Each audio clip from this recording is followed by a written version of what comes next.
Assalamualaikum warahmatullahi wabarakatuh. Perkenalkan, nama saya Miha Kalmatul Soliha dengan NIM C0A0251116. Di sini saya akan menjawab soal UTS Pancasila.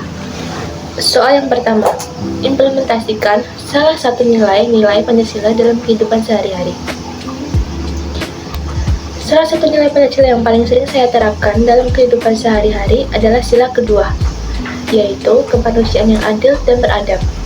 Bagi saya pribadi, makna kemanusiaan itu bukan hanya soal berbuat baik atau membantu orang lain secara langsung, tapi juga soal bagaimana kita memperlakukan manusia dengan adil, sopan, dan menghargai martabatnya. Saya percaya hal-hal kecil seperti menghargai perbedaan, berbicara dengan sopan, atau tidak menyakiti perasaan orang lain juga merupakan bagian dari kemanusiaan yang beradab. Sebagai mahasiswa, saya sering melihat lingkungan kampus sebagai tempat pertemuan banyak karakter dan latar belakang. Ada orang yang pendiam, ada yang aktif, ada yang berasal dari budaya atau agama yang berbeda. Di situ, saya belajar untuk tidak menilai orang hanya dari luar, tapi menghargai mereka sebagai manusia yang sama-sama punya hak, perasaan, dan cara pandang sendiri. Contohnya, saat kerja kelompok, saya berusaha mendengarkan pendapat semua anggota, bukan cuma orang suara yang paling keras dan orang yang paling aktif. Kalau ada teman saya yang kurang paham materi, saya bantu teman saya tanpa membeda-bedakannya. Kalau ada perbedaan pendapat, saya coba selesaikan dengan komunikasi yang baik, bukan emosi. Menurut saya, sikap seperti ini penting karena sekarang kita hidup di zaman yang serba cepat dan serba teknologi. Banyak orang mudah salah paham, apalagi di media sosial. Dengan menerapkan nilai kemanusiaan dalam hal kecil seperti cara bicara, sikap, dan empati, kita bisa membangun lingkungan yang lebih sehat dan harmonis. Soal yang kedua, sebagai seorang mahasiswa, nilai Pancasila apa yang sudah Anda terapkan dalam dunia akademik? Dalam dunia akademik, saya juga berusaha menerapkan nilai-nilai Pancasila dalam keseharian saya sebagai pelajar. Untuk sila pertama, ketuhanan yang Maha Esa, saya selalu berusaha melaksanakan ibadah tepat waktu, bahkan saat jadwal kuliah atau tugas sedang padat. Bagi saya, itu bentuk ketaatan kepada Tuhan sekaligus cara menjaga hati tetap tenang dan fokus dalam belajar. Sila kedua, kemanusiaan yang adil dan beradab. Saya terapkan dengan menghargai teman-teman dan dosen tanpa membeda-bedakannya. Saya berusaha bersikap sopan, membantu teman yang kesulitan, dan tidak bersikap egois. Untuk sila ketiga, Persatuan Indonesia, saya berusaha menjaga kebersamaan dengan teman satu kelas atau satu organisasi. Saya sadar bahwa belajar tidak hanya tentang nilai, tapi juga tentang kerjasama dan rasa persatuan. Karena itu, saya tidak segan membantu dan mendukung kegiatan kampus bersama. Sila keempat, kegiatan yang dipimpin oleh hikmat kebijakan dalam permusyawaratan perwakilan.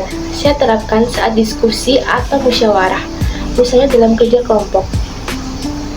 Saya belajar untuk mendengarkan pendapat orang lain, menghargai pendapat orang lain, tidak memaksakan kehendak orang lain, dan menerima hasil keputusan bersama secara bertanggung jawab. Terakhir, sila kelima, keadilan sosial bagi seluruh rakyat Indonesia. Saya jalani dengan berusaha bersikap adil dan jujur dalam hal kecil maupun besar. Saya juga melupakan menghargai. Saya berusaha menghargai hak orang lain dan tidak mau mengambil sesuatu yang bukan milik saya. Soal yang ketiga, sebagai makhluk sosial, implementasikan identitas nasional Indonesia yang selalu Anda junjung di masyarakat. Sebagai makhluk sosial, saya berusaha menjunjung identitas nasional Indonesia dalam kehidupan sehari-hari dengan cara menghargai perbedaan dan menjaga kerukunan di depan masyarakat. Bagi saya, identitas nasional bukan hanya sekedar simbol seperti bendera atau lagu kebangsaan, tapi juga nilai-nilai persatuan, gotong royong, dan saling menghormati. Dalam kehidupan masyarakat, saya berusaha ikut kegiatan lingkungan seperti kerja bakti, menjaga kebersihan, dan membantu tetangga tanpa membeda-bedakan suku, agama, atau status sosial. Saya juga menggunakan bahasa Indonesia dengan baik dan sopan saat berkomunikasi agar tercipta saling pengertian. Yang keempat, negara Indonesia menerapkan sistem membedakan antara negara dan konstitusi. Jelaskan contoh real Indonesia sebagai sebuah konstitusi. Indonesia adalah negara yang memiliki konstitusi tertulis, yaitu Undang-Undang Dasar 1945. Konstitusi ini menjadi dasar dalam mengatur sistem pemerintahan, hak dan kewajiban warga negara, serta pelaksanaan kekuasaan negara.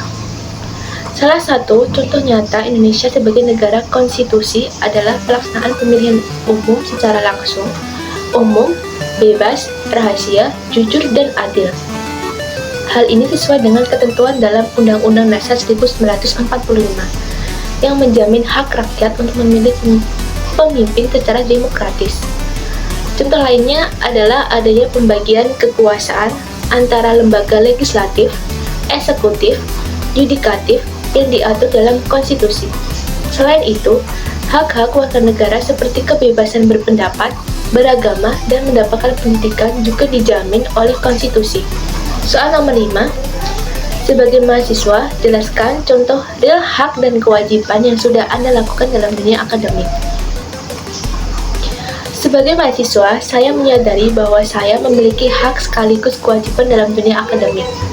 Salah satu hak saya adalah mendapatkan pendidikan yang layak, mengikuti perkuliahan dengan nyaman, serta memperoleh fasilitas kampus, seperti perpustakaan, laboratorium, dan lain-lainnya. Saya juga berhak menyampaikan pendapat atau bertanya di kelas untuk memperdalam pemahaman. Namun di sisi lain, saya juga punya kewajiban sebagai mahasiswa seperti mengikuti perkuliahan dengan disiplin, menghormati dosen dan sesama mahasiswa, mengerjakan tugas, mengikuti ujian, menyelesaikan tugas akhir, serta menjaga nama baik kampus. Saya juga berusaha aktif dalam kegiatan akademik dan organisasi mahasiswa sebagai bentuk tanggung jawab saya terhadap kesempatan belajar yang sudah diberikan. Berikutnya, soal nomor 6. Indonesia merupakan salah satu negara demokrasi. Jelaskan contoh real cara berdemokrasi yang tidak menyalahi aturan. Sebagai negara demokrasi, Indonesia memberikan kebebasan kepada rakyatnya untuk berpendapat, memilih pemimpin, dan ikut berpartisipasi dalam kehidupan negara. Namun, kebebasan itu tetap harus dijalankan sesuai aturan. Salah satu contoh nyata cara berdemokrasi yang tidak menyalahi aturan adalah dengan ikut serta dalam pemilu secara jujur, tertib, dan damai. Saya juga dapat menyampaikan pendapat di ruang publik atau media sosial, tetapi dengan cara yang sopan, tidak menyebarkan hoaks dan tidak merendahkan orang lain. Selain itu, jika ada aspirasi yang ingin disampaikan, bisa melalui jalur resmi seperti musyawarah, diskusi kampus, organisasi, atau forum masyarakat, bukan dengan kekerasan atau provokasi. Bagi saya, demokrasi bukan berarti bebas sebebas-bebasnya, tapi bebas yang bertanggung jawab dan menghormati hak orang lain. Soal yang terakhir, nomor 7. Ceritakan apa yang Anda pahami tentang hak asasi manusia dan kaitannya dengan makhluk sosial. Menurut saya, hak asasi manusia adalah hak dasar yang dimiliki setiap orang sejak lahir dan tidak boleh dirampas oleh siapapun. Hak ini mencakup banyak hal seperti hak untuk hidup, berpendapat, beragama, mendapatkan pendidikan, serta diperlakukan secara adil. Namun, saya juga menyadari bahwa sebagai makhluk sosial, saya tidak bisa hidup sendiri. Artinya, dalam menggunakan hak saya juga harus menghormati hak orang lain. Misalnya, saya memiliki hak untuk menyampaikan pendapat, tapi saya juga harus menghargai pendapat orang lain dan menyampaikannya dengan cara yang sopan. Saya punya hak untuk hidup dengan aman, begitu juga orang lain. Oleh karena itu, hak asasi manusia selalu berjalan beriringan dengan tanggung jawab sosial.